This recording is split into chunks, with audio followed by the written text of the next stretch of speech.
Hello दोस्तों, आप सभी का स्वागत है आपके अपने यूट्यूब चैनल JRF। आज हम देखेंगे शिक्षण अभिक्षमता। क्या देखेंगे? टॉपिक हो जाएगा शिक्षण अभिक्षमता, जो कि पहले यूनिट से संबंधित है। ठीक है, कौन सा इकाई हो जाएगा? तो इकाई 1 से संबंधित है। तो यहाँ हम देखने वाले हैं 21 से लेकर 40 तक प्रश्नों तक। अगर आपने प्रैक्टिस सेट, ये प्रैक्टिस सेट क्या है? 2। हाँ, अगर आपने प्रैक्टिस सेट 1 देखा है तो वहाँ पर हमने 1 से लेकर 20 तक प्रश्नों को देखा था। अब हम उसी के आगे देखेंगे और यहाँ हम इस टॉपिक से हम 3 आ जाएंगे, यानी 1 यूनिट और 3 क्लास। 1 यूनिट और 3 क्लास अगर आप कहेंगे तो हम 4 क्लास भी ले आएंगे। तो चलिए देखते हैं आज की क्लास का पहला प्रश्न और बात करेंगे कि यूनिट का, तो यूनिट का 21 नंबर प्रश्न। ठीक है, क्लास का पहला प्रश्न लेकिन यूनिट का 21 नंबर प्रश्न, क्योंकि हमने 1 से लेकर 20 तक प्रश्न प्रैक्टिस सेट 1 में देख लिया था। तो बहुत कम ही समय में आपको ज़्यादा से ज़्यादा प्रश्नों को देखने को मिलेगा। तो यहाँ पर 21 नंबर प्रश्न क्या हो जाएगा कि निम्नलिखित में से कौन सा विकल्प सत्तावादी स्तर पर शिक्षण को दर्शाता है? बताएंगे। सत्तावादी स्तर पर शिक्षण को दर्शाता है। ऑप्शन ए शिक्षक केंद्रित, ऑप्शन बी शिष्य केंद्रित, ऑप्शन सी मुख्य अध्यापक केंद्रित, ऑप्शन डी अनुभव के आधार। तो करेक्ट आंसर क्या लग रहा है आपको? पहले प्रश्न का करेक्ट आंसर क्या हो जाएगा? सभी लोग आंसर करेंगे। क्या हो जाएगा? तो कहेंगे शिक्षक केंद्रित। क्या हो जाएगा? तो शिक्षक केंद्रित हो जाएगा। ऑप्शन ए यहाँ पर करेक्ट आंसर हो जाएगा। अगला प्रश्न है, पढ़िए और उत्तर दीजिए। पढ़िए और उत्तर दीजिए। अगर आप नहीं उत्तर दे रहे तो आप मन में इसको रोक लीजिए। तो देखेंगे यहाँ क्या है, क्रिया करके सीखना, पर्यावरण के माध्यम से शिक्षा, सत्य, सौंदर्य और भलाई की अनुभूति, यह दुनिया जिस रूप में है अब और यहाँ है।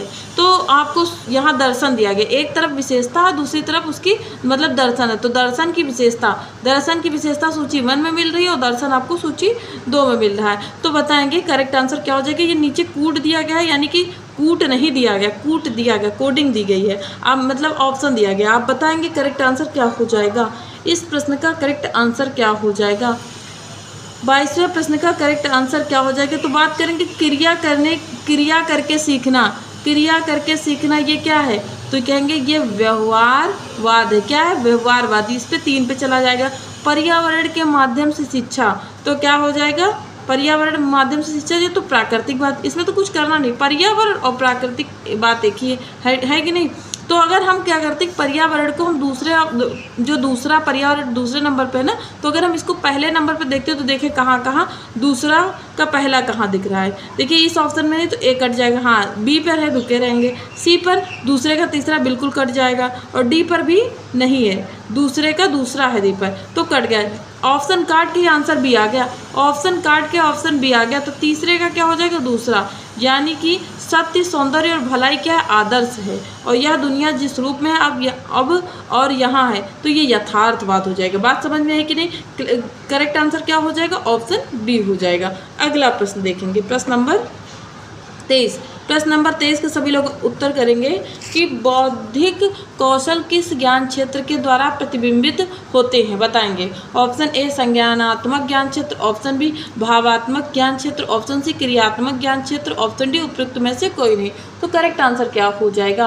करेक्ट आंसर क्या हो जाएगा? बहुत ही सुंदर, क्या हो जाएगा? ऑप्शन ए यहाँ पर करेक्ट हो जाएगा। ऑप्शन ए यहाँ पर करेक्ट आंसर हो जाएगा। अगला प्रश्न क्या है कि निम्नलिखित में से किसके द्वारा दृष्टिकोण, मूल्यों और हितों को प्रतिबिंबित किया जाता है? बताएंगे। ऑप्शन ए संज्ञानात्मक ज्ञान क्षेत्र, ऑप्शन बी भावात्मक ज्ञान क्षेत्र, ऑप्शन सी क्रियात्मक ज्ञान क्षेत्र, ऑप्शन डी उपयुक्त में से कोई नहीं। तो करेक्ट आंसर क्या हो जाएगा? क्या हो जाएगा इस प्रश्न का करेक्ट आंसर? तो कहेंगे ऑप्शन बी भावात्मक ज्ञान क्षेत्र। क्या हो जाएगा? भावात्मक ज्ञान क्षेत्र। यहाँ पर बी ऑप्शन करेक्ट हो जाएगा। अगला प्रश्न क्या है कि निम्नलिखित में से कौन सा ज्ञान क्षेत्र शारीरिक कौशल से संबंधित है? बताएंगे। ऑप्शन ए संज्ञानात्मक ज्ञान क्षेत्र, ऑप्शन बी भावात्मक ज्ञान क्षेत्र, ऑप्शन सी मनोसंचालित ज्ञान क्षेत्र, ऑप्शन डी उपयुक्त में से कोई नहीं। तो 25वें का करेक्ट आंसर क्या हो जाएगा? जल्दी से आंसर करेंगे तो क्या कहेंगे? मनोसंचालित ज्ञान क्षेत्र। ऑप्शन सी यहाँ पर करेक्ट हो जाएगा। क्या हो जाएगा? ऑप्शन सी यहाँ पर करेक्ट आंसर हो जाएगा।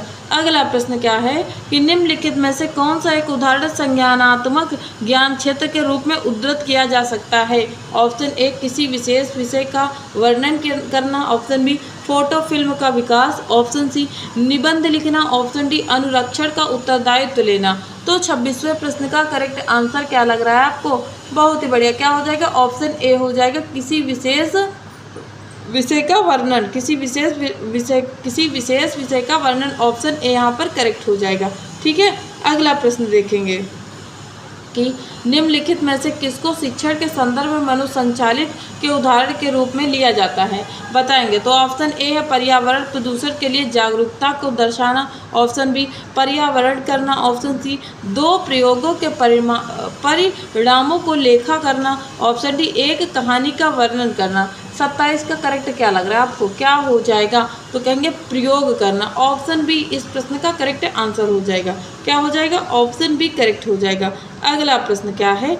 एक मिनट, प्रश्न 28 देखेंगे। हाँ, निम्नलिखित कथनों में कौन सा कथन असत्य है? देखिए असत्य को हाईलाइट किया गया, क्यों? क्योंकि यही एग्जाम में आपको गलत आंसर करवा देता है। बस आप सत्य ढूंढने लगते हो, पूछा असत्य गया है, हो गया प्रश्न गलत। ठीक है, तो ऑप्शन क्या ए हो जाएगा, शिक्षा और शिक्षण एक ही अवधारणा है, ऑप्शन बी शिक्षा और शिक्षण में अंतर, ऑप्शन सी शिक्षा शिक्षा प्रशिक्षण और अनुसंधान की तुलना में एक व्यापक शब्द है, ऑप्शन डी उपयुक्त सभी सही हैं। तो करेक्ट आंसर क्या है 28 का?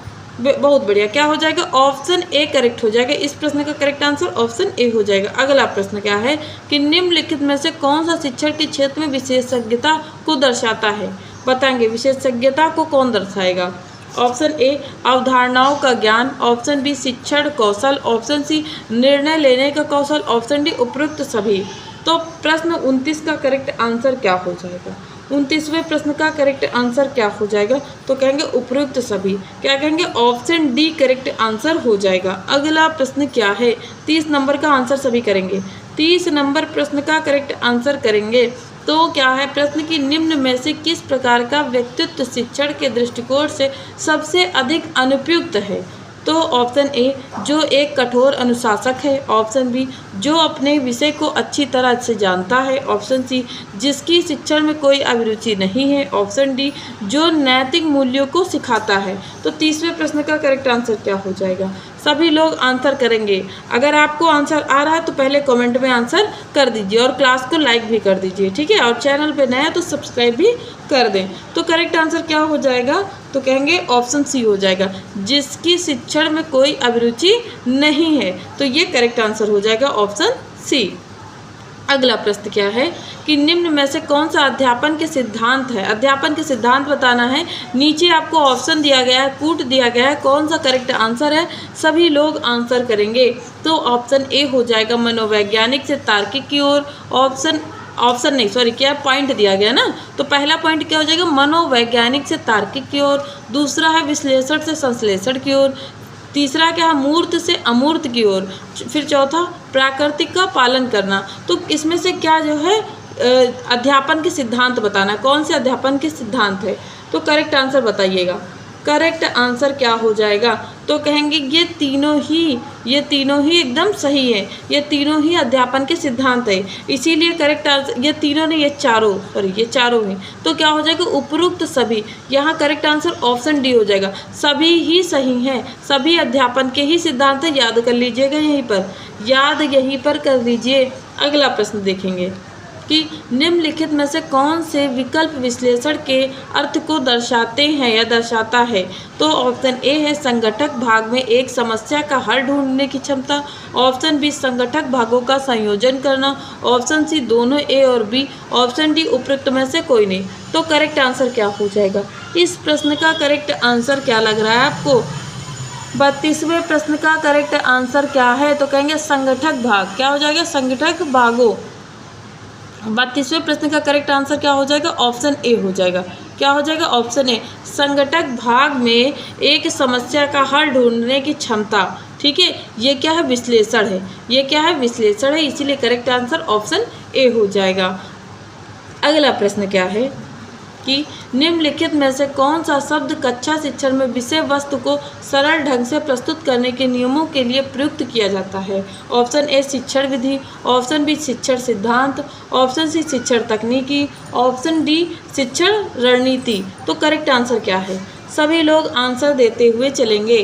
करेक्ट आंसर 33वां का बताएंगे। बहुत ही बढ़िया। क्या हो जाएगा? तो कहेंगे शिक्षण सिद्धांत। किस ऑप्शन में शिक्षण सिद्धांत? तो ऑप्शन बी ऑप्शन करेक्ट हो जाएगा। ठीक है, अगला प्रश्न देखेंगे कि शिक्षक द्वारा शिक्षण को अधिक प्रभावी बनाने के लिए कम विद्यार्थियों वाली कक्षा में निम्नलिखित में से कौन सा विकल्प प्रयोग में लाना चाहिए? ऑप्शन ए अधिगम संबंधित समस्याओं की पहचान करना, ऑप्शन बी छात्रों पर व्यक्तिगत ध्यान देना, ऑप्शन सी अनुदेशन को छात्रों के बीच की विभिन्नताओं को ध्यान में रखकर बताना, ऑप्शन डी उपयुक्त सभी। तो करेक्ट आंसर क्या हो जाएगा? आपको उपयुक्त सभी दिखा तो क्या कहेंगे? उपयुक्त सभी। अब जब दिख गया तो आंसर भी हो जाएगा डी। हमेशा उपयुक्त सभी नहीं होता, लेकिन 34वें प्रश्न का करेक्ट आंसर ऑप्शन डी हो जाएगा। ठीक है, अगला प्रश्न देखेंगे। प्रश्न नंबर 35 है कि निम्न में से शिक्षण स्वयं व्यवसाय के प्रारंभ में सबसे महत्वपूर्ण एकल कारक कौन सा है? ऑप्शन ए शिक्षक की सराहनीय अकादमिक पृष्ठभूमि, ऑप्शन बी क्या है कि संचार कौशल, ऑप्शन सी शिक्षक का अपना व्यक्तित्व और क्षमता को कक्षा और छात्रों से संबंधित करना, ऑप्शन डी आयोजन क्षमता। तो करेक्ट आंसर क्या हो जाएगा? 35वें का करेक्ट आंसर क्या हो जाएगा?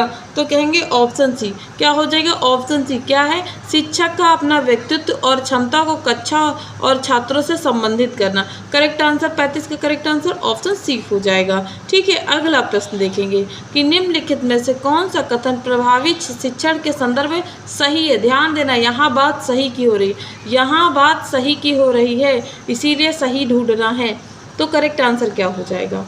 ऑप्शन ए कक्षा में अनुशासन बनाए रखना, ऑप्शन बी शिक्षकों की निष्पक्षता, ऑप्शन सी शिक्षकों द्वारा छात्रों को सिखाना और समझाना, ऑप्शन डी शिक्षक के शिक्षण में अभिरुचि।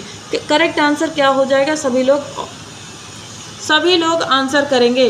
करेक्ट आंसर क्या हो जाएगा? करेक्ट आंसर क्या हो जाएगा? 36वें प्रश्न का करेक्ट आंसर क्या कहेंगे? तो कहेंगे शिक्षकों द्वारा छात्रों को सिखाना और समझाना। ऑप्शन सी यहाँ पर करेक्ट हो जाएगा। बात करेंगे 36 नंबर प्रश्न की, तो ऑप्शन सी करेक्ट हो जाएगा। शिक्षकों द्वारा छात्रों को सिखाना और समझाना, ये क्या सबसे प्रभावी शिक्षण के संदर्भ में है। सबसे प्रभावी शिक्षण के संदर्भ में बात सही है।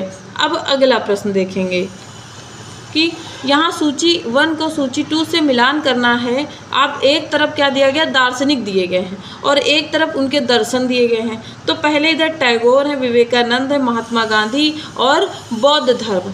तो ये सारी चीज़ें हैं। आप बताएंगे कि इनमें से किसका दर्शन है। पहला दर्शन सामंजस्यपूर्ण व्यक्तित्व का विकास, फिर एक कर्म का सिद्धांत, उसके बाद बालक सभी प्रकार के पुस्तकों को अधिक महत्वपूर्ण है, फिर चौथा है योग शिक्षा का एक माध्यम। देखिए यहाँ 4 पॉइंट दिए गए, लेकिन यहाँ 5 पॉइंट दिए गए, यानी एक में आपको नहीं मिलान करना है। बताएंगे करेक्ट आंसर क्या हो जाएगा? करेक्ट आंसर क्या हो जाएगा? 37वें प्रश्न का करेक्ट आंसर क्या हो जाएगा? बताएंगे सभी लोग। तो कहेंगे टैगोर ने किसकी बात कही है? टैगोर ने क्या कहा है कि बालक सभी प्रकार की पुस्तकों से अधिक महत्वपूर्ण है। बालक किससे? सभी प्रकार की पुस्तकों से अधिक महत्वपूर्ण है। तो पहले का तीसरे में मिलाएंगे। पहले का तीसरा कहाँ है? ए ऑप्शन में तो पहले का तीसरा नहीं है, बी ऑप्शन में है, सी ऑप्शन में है, डी ऑप्शन में नहीं। तो अब हमारे पास केवल 2 ऑप्शन बचे हैं, बी और सी। तो देखेंगे दूसरा प्रश्न कि विवेकानंद ने क्या दर्शन दिया है। तो विवेकानंद ने कहा है कि योग शिक्षा का एक माध्यम है, योग शिक्षा का माध्यम है। अब देखेंगे दूसरे का चौथा, दोनों में भाई, दोनों में ही दूसरे का चौथा है, अब तीसरा मिलाना पड़ेगा। महात्मा गांधी जी ने क्या कहा है? महात्मा गांधी जी ने कहा है सामंजस्यपूर्ण व्यक्तित्व का विकास करना, यानी तीसरे का पहला ऑप्शन सी में दिख रहा है। कहाँ? ऑप्शन सी में दिख रहा है करेक्ट आंसर। और बौद्ध धर्म क्या हो जाएगा? बौद्ध धर्म क्या हो जाएगा? तो बौद्ध धर्म क्या मिलाया जाएगा? धर्म का सिद्धांत या कर्म का सिद्धांत? बताएंगे। बिल्कुल कर्म का सिद्धांत। यानी पांचवा किसी में नहीं आया, ये किसी में नहीं है और ऑप्शन सी करेक्ट हो जाएगा। बात करेंगे 37 नंबर प्रश्न में, ऑप्शन सी। देखिए प्रश्न लगभग ऐसे ही पूछे जाते हैं, 50% नेट के एग्जाम में प्रश्न ऐसे ही पूछा जाता है कि आप मिलान कीजिए, ठीक है। सिंपल प्रश्न बहुत कम ही पूछे जाते हैं। चलिए इसका उत्तर देंगे, सभी लोग इस प्रश्न का उत्तर देंगे कि यह किसने कहा है कि शिक्षा मानव निर्माण है जो चरित्र निर्मित करती है, मन की शक्ति बढ़ाती है, ज्ञान का विस्तार करती है और जिसके द्वारा आदमी अपने पैरों पर खड़े हो सकते हैं। ये बताइए ये कथन किसका है? स्वामी विवेकानंद, गुरु रविन्द्रनाथ टैगोर, स्वामी दयानंद सरस्वती, उपरोक्त में से कोई नहीं। तो यह कथन किसका हो जाएगा? 38 का करेक्ट आंसर क्या हो जाएगा?